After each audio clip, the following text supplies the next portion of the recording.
Coming. My name is Josh Keating. I'm a staff writer at Slate Magazine, and I write the World blog, and I'm going to be moderating today and hopefully staying out of the way as much as possible.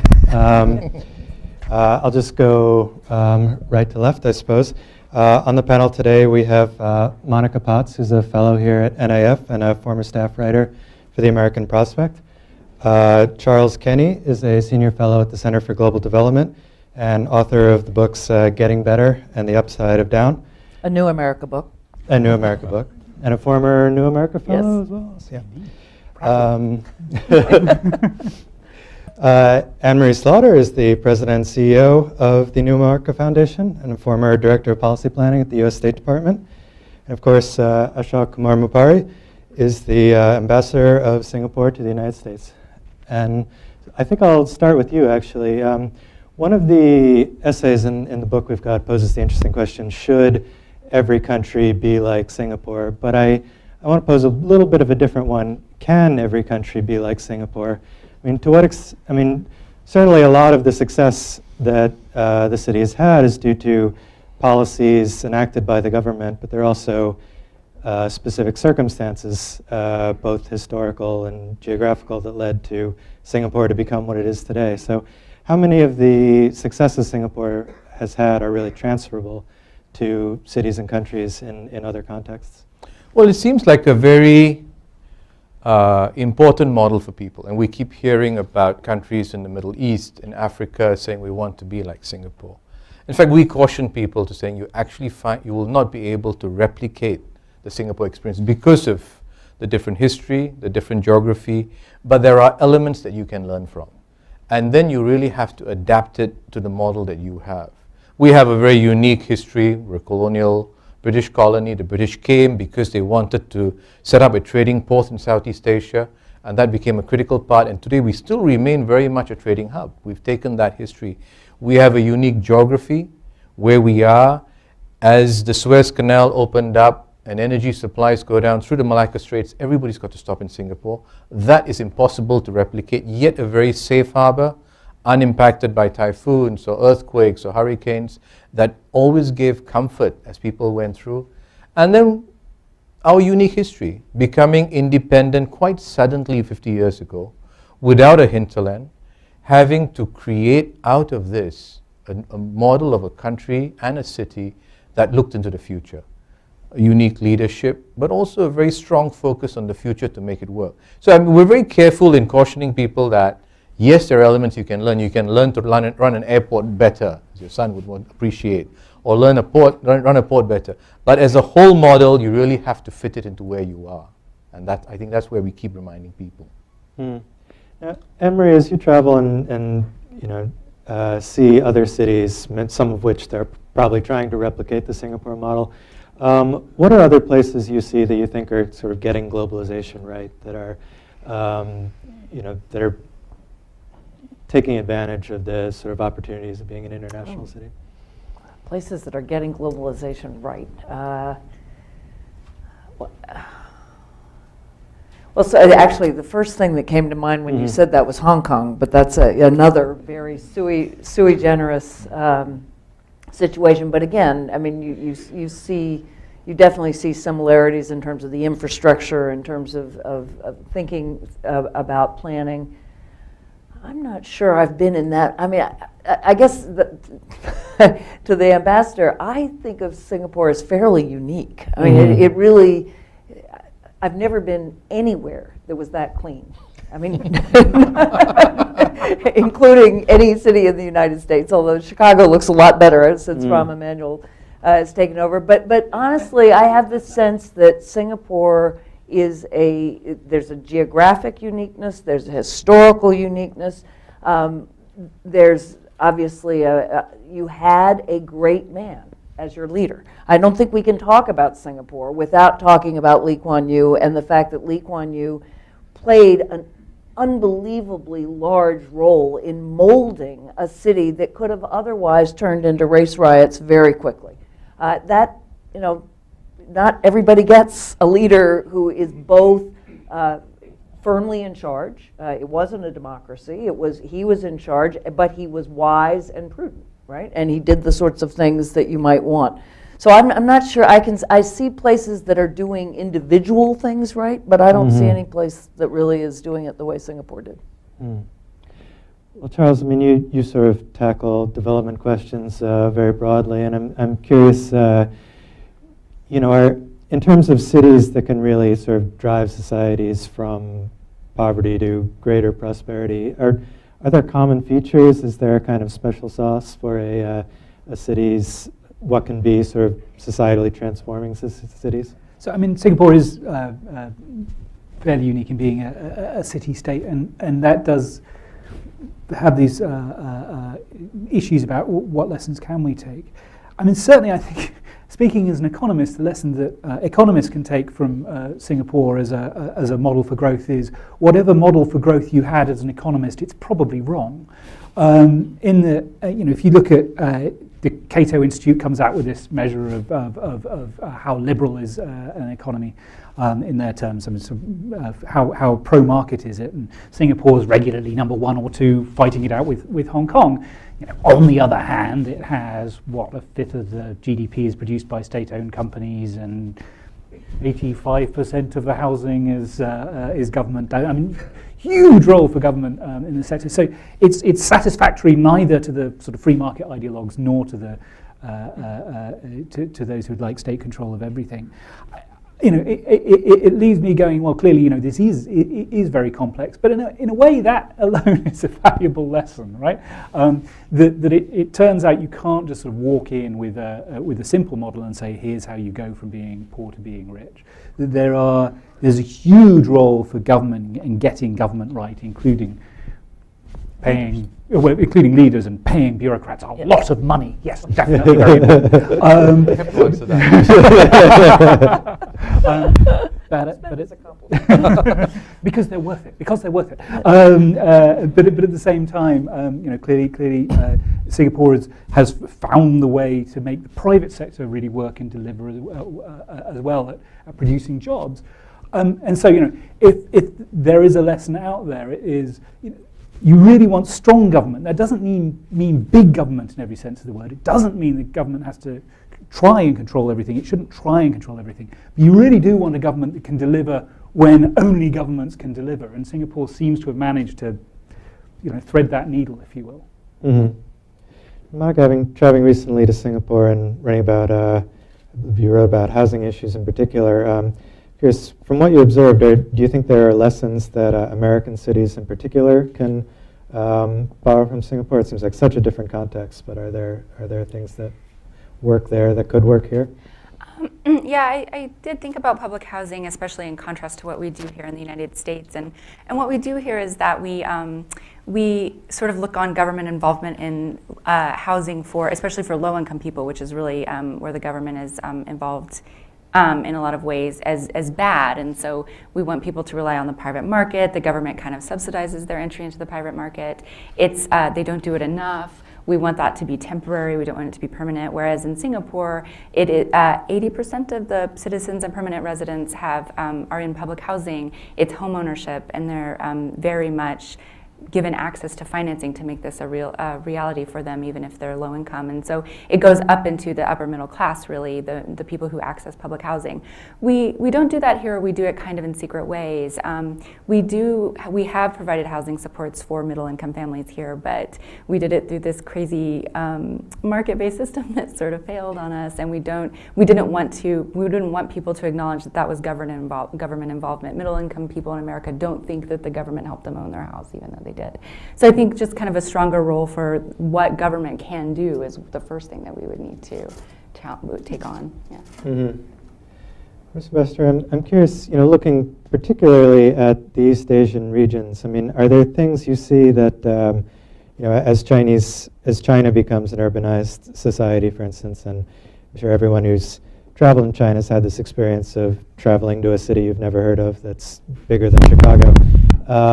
But are there particular things you see that they're borrowing from the Singaporean experience that they've learned from what you've gone through? Sure. First, let me clarify some things about the Singapore model. I'm not overpaid, but but there is a good reason for why we pay our bureaucrats well.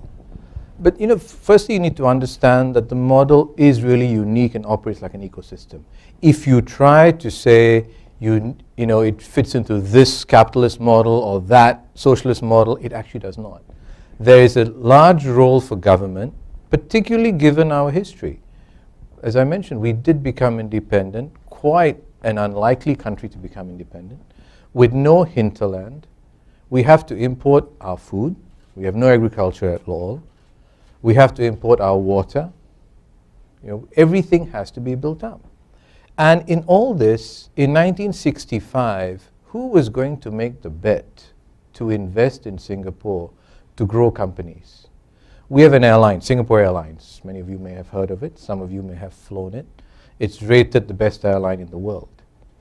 There is no domestic market for the airline to fly around. You can just get around in a taxi, So who is going to invest in an airline in Singapore except to start off as a government airline? Today it's a listed company.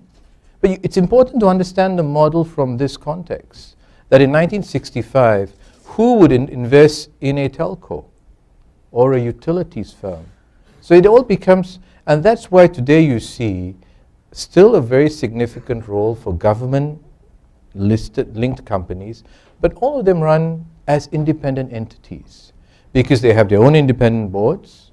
They appoint their own boards. Many are listed companies. The government may still hold a shareholding because of the nature of the economy. And that's really how the model has evolved and created this whole system. Then you've got three particular areas that I think the government has had to play a very significant role. Housing. A migrant stock of people needed to have some roots in Singapore with no ability to own their own homes. Singapore in 1965 was essentially squatter colonies and villages. How do you create with them a sense that they have a future in this country without getting them to own their own homes? So there was a massive building program to build houses for them, combined with the social security system that allows them to afford it. The next area that has a lot of government involvement is education. Education, the K-12 education in particular, is essentially run in public schools with a lot of emphasis put into educating people, because in a country with no other resources, people became so fundamentally important that you had to invest in that. And also a third area has really been health as well, developing the healthcare model. And then you needed to have good people to run this. The higher salaries for civil servants actually only came up in the 1990s. You wanted to have a model that was not corrupt. In the 1990s, because then the private sector started to emerge, and then the public service was competing to keep good people in government, that you had to pay them some equivalent to what they may have been getting if they left. So there's a certain formula that works out in terms of that. Now, whether this can be put into a city in China or India, and both are interesting. The Chinese are building several hundred cities.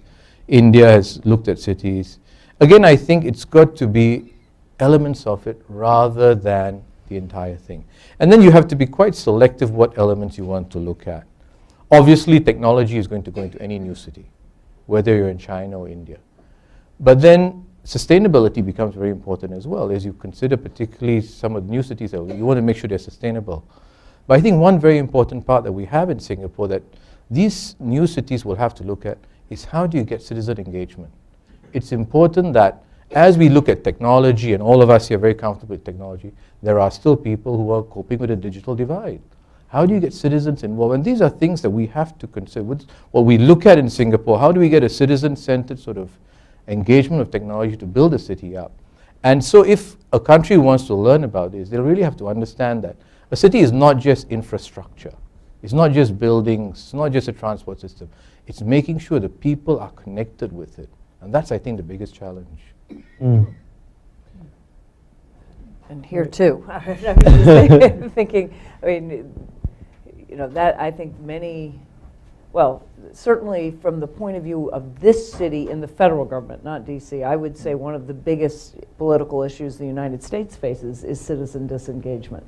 The no sense of being connected to the government.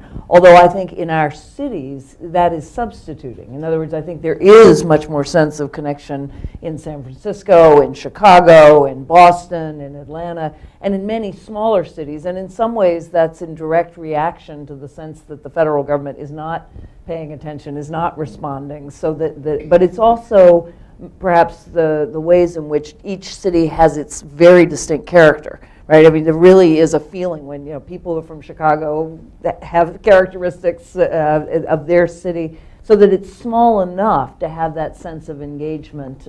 But from a national political level, that is one of the major challenges we're facing, and we're trying to use technology to make a difference. There are a million different ways, people are for voting or instant polling or deliberative polling, all through technology, but it's very challenging. You brought up sort of two different ways in which Singapore may have been lucky to have no choices. One, what you were just saying, Anne-Marie, that there's this sort of disconnect between what cities want in the United States and what the federal government is delivering. Well, in a city-state, the state kind of has to deliver what the city wants because that's what's there. Right. And on the other hand, Singapore sort of had the advantage of not having a hinterland, of not having natural resources, of not having another way to develop apart from through human capital, as you said, and sort of becoming this global entrepot, opening up not just obviously to trade, where it's 200-300% of GDP in trade every year, but also in terms of being fairly open to the import of talent as well when required. And when you put those two lack of choices together, maybe that's a recipe for success. I wouldn't call it an advantage not to have a hinterland. I would have loved to have a hinterland.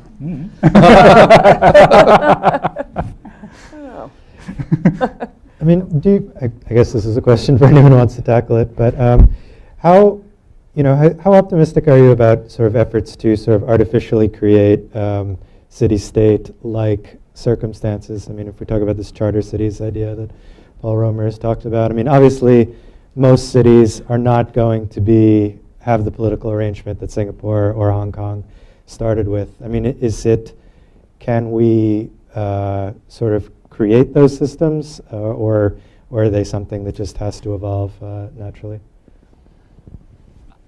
Go ahead. Paul Romer's sort of basic idea is what makes places successful is sort of the institutions of governance. Yeah. And if you don't have the institutions of governance, import them. So, Honduras sort of kind of came close to doing this, which was setting up a bit of land and saying, we'll import the judges from Canada, we'll import the legal system from Britain, oddly, but anyway, despite the fact the judges were coming from Canada, we'll sort of import from South Korea the people to build the buildings because we know they know how. Put all of these things together, and whiz-o-bamo on the coast of Honduras will be this place that looks a bit like Singapore. It didn't work, and I think one of the answers to why is a big answer to why is politics, right? The Honduran parliament wasn't so keen on this idea of giving up sovereignty, and in a way, you can understand why countries go to war for much less. So it seems hard to imagine a political situation where this could happen, sort of de novo like that, but surely Honduras will not be the last one to try, would be my guess. Mm-hmm. Well, and a similar kind of idea are the projections that New York and London have far more in common with each other than either one of them does with upstate New York or various parts of Britain. And there are actually proposals of sort of merging some functions between New York and London in ways that would create a larger metropolitan entity. You can imagine, for instance, smoothing taxes across the two, and you've got very similar tax bases. You also have a tremendous amount of inequality in both cities. But the fact that people are proposing that is, in some sense you could say, well, look, we came from the Renaissance, we had city-states before, we could, in theory, again. But I think rather than actually breaking cities apart from their hinterland, what you might see are just different kinds of political alliances in ways that that rural areas are more connected to rural areas and cities more connected to cities. I'm not at all sure that's a good thing. I'm just saying that I've seen proposals that are not just fanciful between New York and London. I think that's where the sharing comes in. Singapore has actually started a meeting every 2 years called the World Cities Summit. One took place just a couple of months ago in Singapore. And it's allowed both people from the public sector and the private sector and industry to come in and spend some time talking about what they can learn in terms of building up cities. Out of this, an offshoot is called the World Mayors Forum, which takes place in the off year. And next year, the World Mayors Forum will take place in New York. And so you will invite mayors from around the world to do some of these ideas. How do you connect cities better? What can we learn from each other? Each one has got obviously different challenges, but there is something that I think cities can learn together. So both the World Cities Summit and the World Mayors Forum become these opportunities to talk about, to put people together in the room who understand their immediate concerns they're dealing with as a city manager or a city mayor. Say, I've got these particular challenges. And some of us outside may in fact be removed from that without quite understanding what these challenges may be. So, I mean, is it the case that we're going to increasingly see city governments sort of supplanting authority of national level governments? Or national level in an urbanized world, are national level governments that include both the hinterland and the city going to play a less prominent role as societies urbanize? I mean, it might depend on issue by issue. I'm thinking right now about Ebola.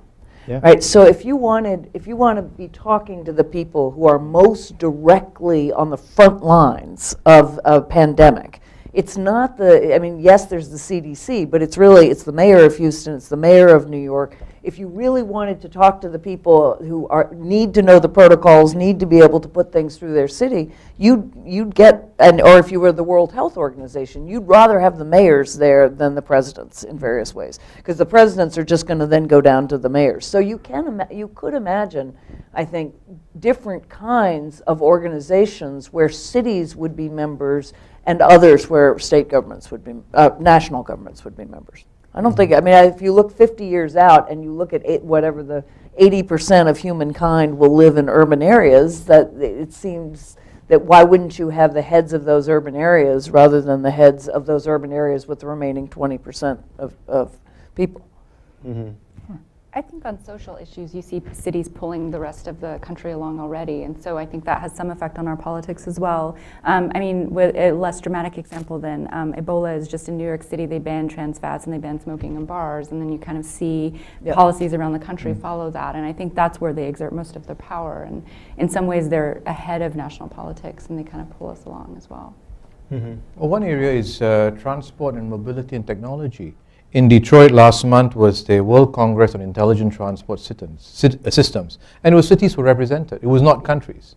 It was cities in Asia Pacific, in North America, and South, comparing their different models, because a certain population size requires public transportation, mobility, these issues, and how do you deal with this in new technologies? And it is something that I think the city managers learn a lot from these ideas. That let's come together, let me walk around and see what other cities are doing, trying to move people in from outside into work and out at the end of the day.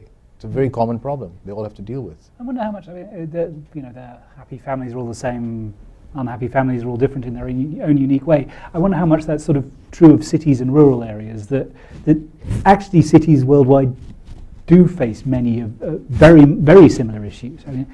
How you get a bus rapid transit system to work doesn't look all that different. I'm sure it looks very different from Curitiba in Singapore, but there will be many areas of similarity. Whereas how you get paddy field irrigation to work as compared to small farming in Africa may be actually really completely different challenges. And so this growing urbanization, we're about to hit peak rural. So not just most of the world now lives in cities, but by 2020, the global rural population will be dropping in absolute terms. There will never be as many people in rural areas as there are in 2019. As we move towards this increasingly urbanized world, maybe because all of the problems that these urban areas are facing are very similar, you'll see a lot more of these world congresses. That'll be exciting. But, well, if we do see a kind of hollowing out of rural areas or a declining population. I mean, cities will obviously still be dependent on rural areas for water, for food, for Not necessarily basic- for food at all. I mean, vertical farming is very likely to. I mean, Singapore's already experimenting with it, but there are A small amount, yeah. full, proposals for how you can generate all your food, including livestock, within cities. I wouldn't. And not Water's a different thing. No, for water, we have reclaimed water in Singapore, new water. Of course, you have desalination. So Singapore's got to rely basically on its own water resources. We still buy some water from our neighbors, but we rely essentially on having our water and reclaiming it. So, even water do we need? What do you need the land for? You need a place to go out on the weekend to spend the night. Flip that around. I mean, that is, to the extent that becomes truer, that's great news for the planet, right? In that we're all terribly worried that we are overtaxing the global commons. We're overtaxing rural areas, water. We're overtaxing forests by chopping them down. If cities can become more and more self-sufficient, this is great news for the places that aren't cities and at the moment are being pillaged Spoiled. for resources by cities. I go too far, but so it could be a really positive development. The political upheaval, though, I mean, as we were talking, if you're thinking, I mean, just think about the United States federal system where, Montana gets equal votes with New York in the Senate, and obviously all states have that. The cities tend to be more liberal, the rural areas tend to be more conservative in general, meaning more willing to accept change and less willing to accept change without any particular labels. But in general, that of course is a careful balance, right? In every state, there's a balance between the city's power and then the rural areas demand roughly equal weight in various ways. So if you really start thinking about cities that are more self-sufficient, the political upheaval, at some point those cities will say, we are not going to be dictated to by a very small number of people who are living in the hinterland whom we are not dependent on, and you could get a lot of upheaval. And a lot of disruption on the human level too. I mean, I don't know. There are going to still be farmers who are trying to make their living off the land, and so that's something we would have to think about. And I'm trying to also imagine an America that tells the story of itself without a heartland. And so I can't imagine what that would look like. And so It'd be the Great Plains. They want to return it to the Great Plains. We would think of that. We would have to think of that. I just want to ask the panel to reflect a little bit on the recent events in Hong Kong, which seems like a kind of textbook case of a city with, for its own historical reasons, a very distinct both political and economic culture, which is sort of now coming into clashing with with the larger national culture. I mean, obviously Hong Kong is like Singapore, has its own very particular history, but are there lessons that other megacities, that other large urban areas should be taking from the sort of political collision we're witnessing in Hong Kong right now? As a half Brit on the panel, can I take responsibility? I think this mess has its origins in the way that Britain ruled Hong Kong when Britain ruled Hong Kong. It waited till a minute to midnight before introducing anything in the way of democracy reforms, and then left. And I think the pressures building up now, it would all look very different if Britain had started transitioning towards a more democratic system in Hong Kong a lot earlier. It would have made the deal signed at handover much more plausible much more lasting, I think, than I hope it's not going to turn out to be. But so I think that the problems start there. I hope obviously everybody in this room at least, I'm sure, hopes that this ends up with the government really stepping back and allowing some level of democratization to continue. I don't know, again, because it is so unique, how many lessons that has for elsewhere. I would say it does suggest Well, you can take it either way. Either you can say, well, this is an evidence that the idea that you walk in with a tabula rasa and you can create new democratic institutions overnight is wrong, because in a way that's what the UK tried to do. 1 minute to midnight, here's a new constitution, if you will. On the other hand, you can take it as a message that there's a real danger in slow but steady progress towards greater democratization. In that, obviously, it can stop at some point and even turn around. So I guess depending which side of the debate you can come from, you can take comfort in the Hong Kong model. Mm. I mean, you know, I find it actually fairly heartbreaking watching what's happening. Although what's interesting is so you can have a standoff for a long time. It really does depend on the protesters themselves. If they are willing to stand their ground such that it requires force to remove them, then you get a reaction from the larger Hong Kong population. And that seems to still be true. I mean, there were people even today who are responding to the taking away of the barricades. So there is a setting in which you can imagine just long stalemate, because I don't see the Chinese government or the Hong Kong government giving in, but I also don't think they're going to be willing to use force in the way that they have in the past in Tiananmen or elsewhere to clear this. So the most likely outcome is that this is going to be the democracy did not take deep enough root. There's a commercial interest in ending this, and it's going to end. But I'm not 100% convinced. Hmm. I think, putting aside the current politics, I really see it as, what does this mean for the future of Hong Kong vis-a-vis other cities in China, like Shanghai and Beijing? Because I think that is partly at root as well, as they try to understand Hong Kong is part of China. There is a basic law that has this, one country, two systems. And they have to work out a system that they are able to, it's not just cities looking out global, they've got to organize themselves, as cities have to, with their own domestic constituencies, other cities as well. As New York has to organize itself with Chicago or San Francisco, they have to look at how they organize themselves with the challenges emerging from a Shanghai and a Beijing and other potential competitors as well. There's Shenzhen across the border. I think now we'll take some questions from the audience. Do we have a microphone?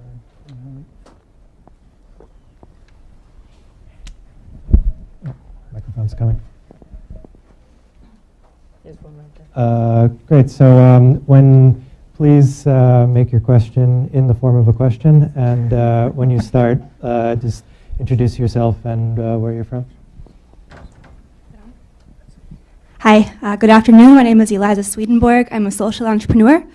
I have yet to hear discussion from the panel about unemployment, specifically global youth unemployment. And as cities are a magnet for those seeking employment, I'm wondering what trends you've seen and what you expect in the future in addressing these issues. Thank you. What's youth unemployment in Singapore? Well, Singapore is in the fortunate position of not having a very significant unemployment rate. In fact, because we have other demographic issues, including a falling population, falling birth rate, we have to bring in people from the outside to work. I think the challenge in cities, including Singapore, is how do you get young people into the new industries of the future? And how do you get them into jobs and careers that they can see they have a stake in the entire system? And I'm not really sure if the traditional types of education, college education, really get someone ready for jobs. This is how do you link up these young people with industry to make it far more relevant for them, that they feel that they have a sustainable future in these careers, quite different from what it was 30 or 40 years ago, when you looked at a career as really a 30-year time span. Today, with the way technology changes, how do you keep shifting people, giving them new skills and new education that they just have to keep adjusting for the future? Go ahead. I guess this is another way that Singapore perhaps doesn't provide there's clear lessons for the rest of the world, and it's actually nowhere provides clear lessons for the rest of the world to some extent, because the challenge is so different from what it used to be. Most of the East Asia miracle countries sort of created great new jobs in manufacturing. I mean, they weren't all that great to begin with, right? They were hard. $2 a day, very high rates of accidents on the job, but they were better than second best. Manufacturing jobs are disappearing everywhere. I mean, we know they're disappearing in the United States, but they're disappearing in China, they're disappearing in India. They're disappearing in places we'd expecting, all else equal, to be seeing more and more manufacturing growth. It doesn't mean that there are no new jobs out there. It's just the jobs are in new industries / services. And as the sort of US experience, amongst many others, over the last 30 years has shown, if you don't have government involvement of one sort or another in making those services jobs better in one way or another, you see increasing inequality, you see a lot of very dead-end service jobs with no sort of career path or upward mobility. And I think it's a trick that governments are still learning, and I'm sure there are lessons from Singapore here. You know, how do you turn these new kinds of jobs, keep them, and more of them are globally competitive, but also make them the kind of jobs that people actually should want to get, so that do have a career path, that do pay decent wages and so on. And it's an ongoing trick, and because the world has changed so rapidly in terms of where the jobs are coming from, I don't think anybody has really strong knowledge on exactly how to do it. So I think it's a fascinating question for the next generation of social entrepreneurs, if I may. I'd just add that at least in Europe, really high youth unemployment is one of the few counter trends where young people are moving back to rural areas, partly to move back in with their parents, but partly, at least in rural areas, they can be farming, they can survive. But that's not a huge counter trend, but it's a small one.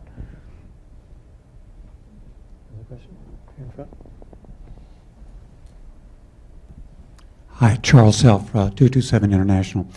As we continue to see the Earth urbanize, what does the model of Singapore say about freedom of speech, freedom of press in the megacities?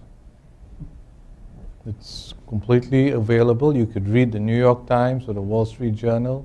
Everything is available to read. I don't see where are you looking at the question.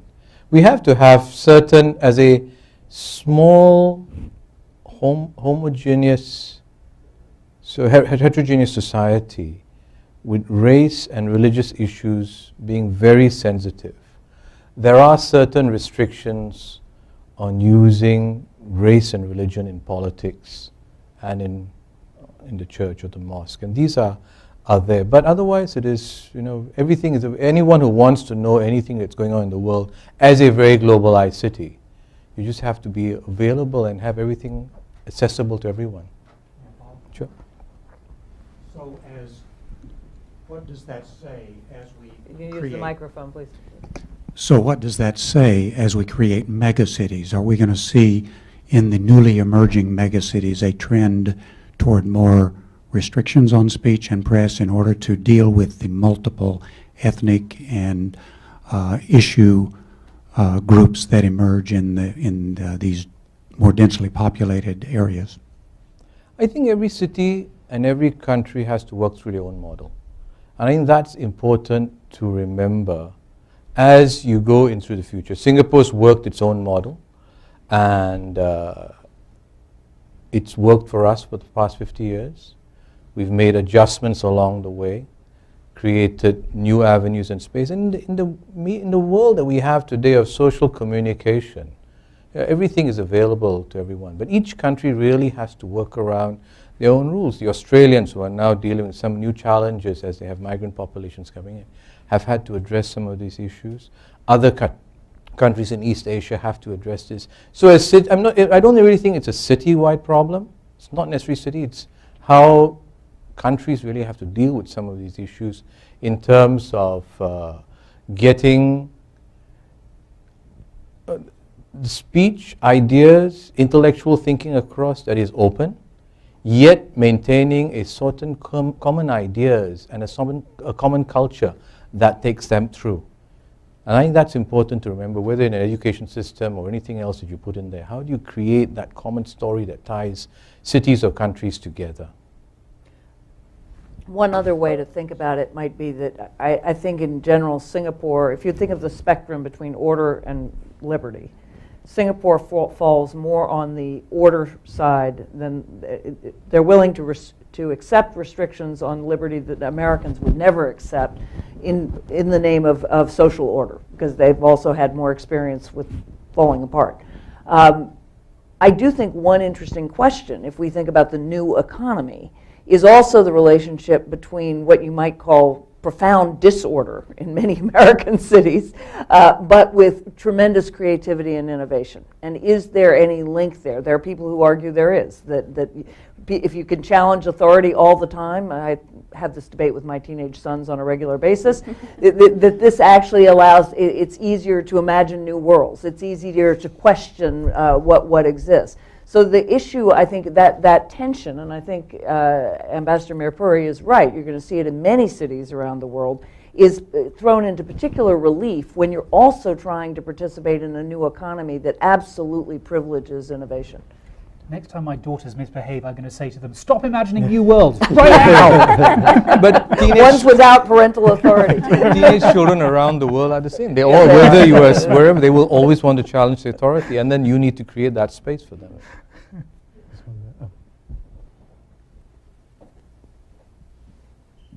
Thank you. I have one comment and one question. Just as a quick follow-up comment.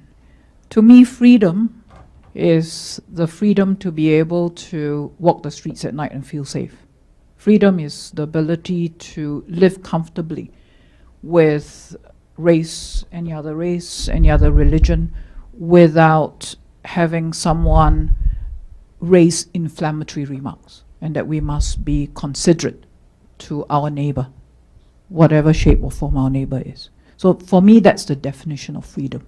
So that's my comment. As globalization takes shape and people move far more freely across borders to different cities, we talk about engaging our citizenry. How do I engage people who come and live in our cities? How do we become a far more inclusive society?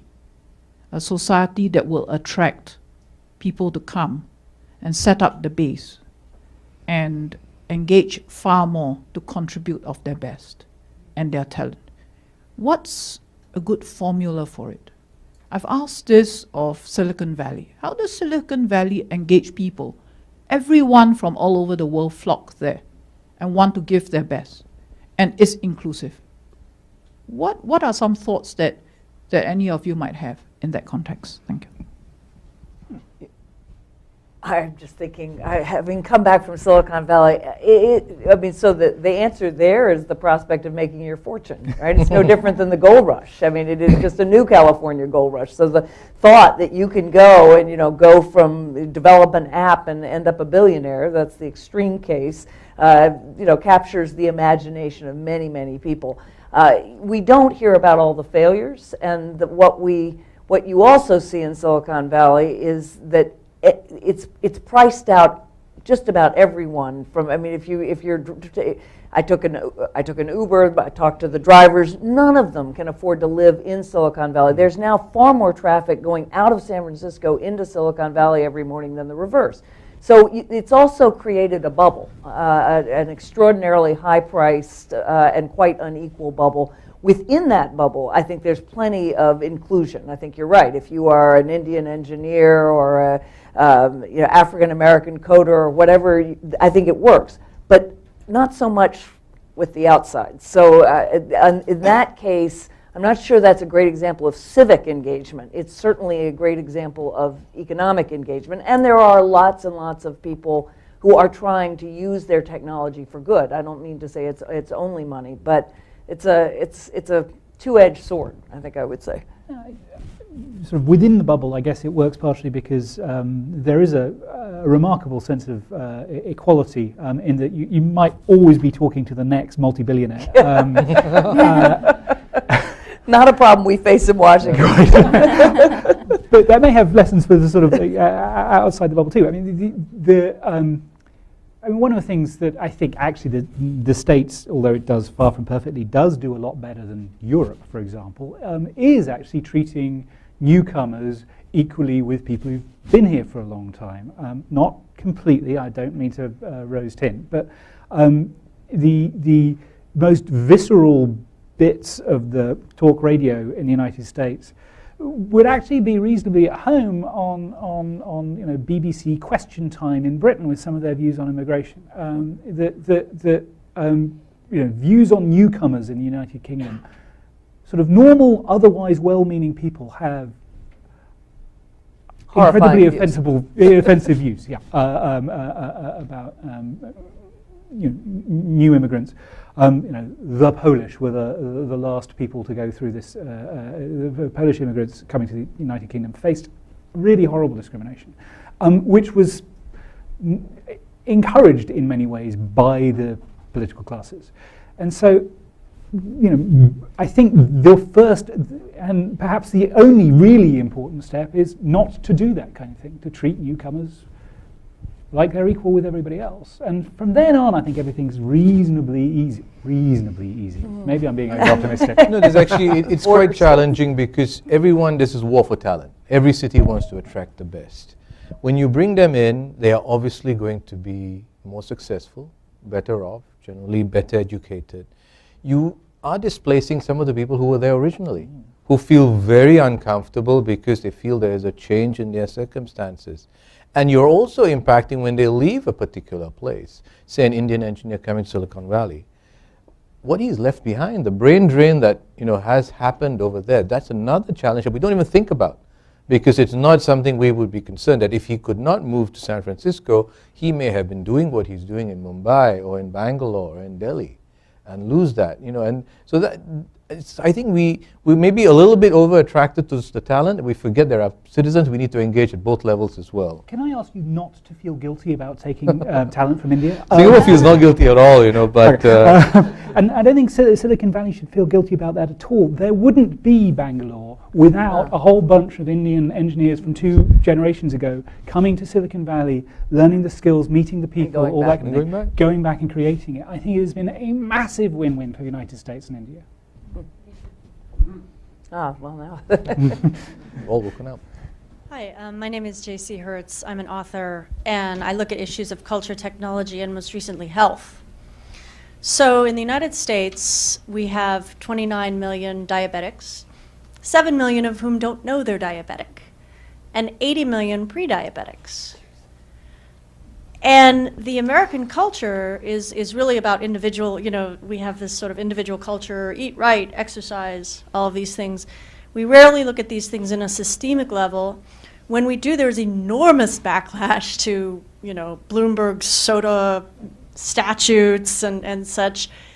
And so given that the World Health Organization has, notwithstanding Ebola is on everyone's mind, but last year designated non-communicable diseases as the biggest looming crisis in this country, 65% of our health costs. How do you think about health in the context of your demographics and in the context of an urban environment, and how do you confront these issues? Interesting question. Well, in Singapore, what we've had to do is really public education. We have the same problems of, as we did the transformation from third world to first, we got first world diseases as well. So people eat well, and they moved away from traditional eating lifestyles. We've actually created a health promotion board, which does a lot of effort in public education, putting messages out about exercise, about getting the right food. Even as you go to the food court, you will actually get a sense of how many calories in here, how to eat well. But that's the best you can do in many ways. People have to take responsibility for their health. I think governments or city managers can at best, like Bloomberg tried to do, educate you to say that you may want to make a different choice. But how they manage it is really up to them. Well, I would say one of the things we should think about as our cities get bigger here is equity and access to places to exercise and places to eat well, which I think is probably something that cities around the world will have to think about. It's not something we do particularly well here. It is the message we should eat right and exercise, but it is not everywhere available. And so I think that that's a thing we have to think about, is the extent to which low-income communities have access to the powers to keep track of their own health. We've got 5 more minutes, so we can take a few more. My name is Prayush Pushkarna. I'm a student at Georgetown University. And the panel talked about how Singapore is unique in that it's a city and a country. For other cities that don't have that same privilege, like, for example, China created special economic zones in order to facilitate economic growth within cities that don't have to necessarily subscribe to the same laws as the national government. Do you see a trend of that happening in other cities around the world? And if not, do you think that that should be a trend? Or do you think it can only work in a select few cases, such as in China when Deng Xiaoping came to Singapore and maybe took that idea from Singapore?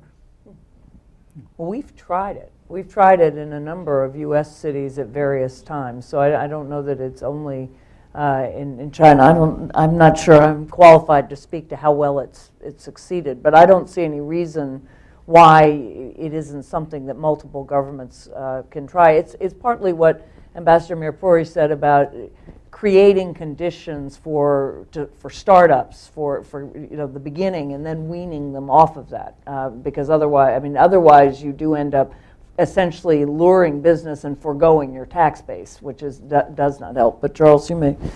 I'm going to sound like a very old man. We've been through all this before.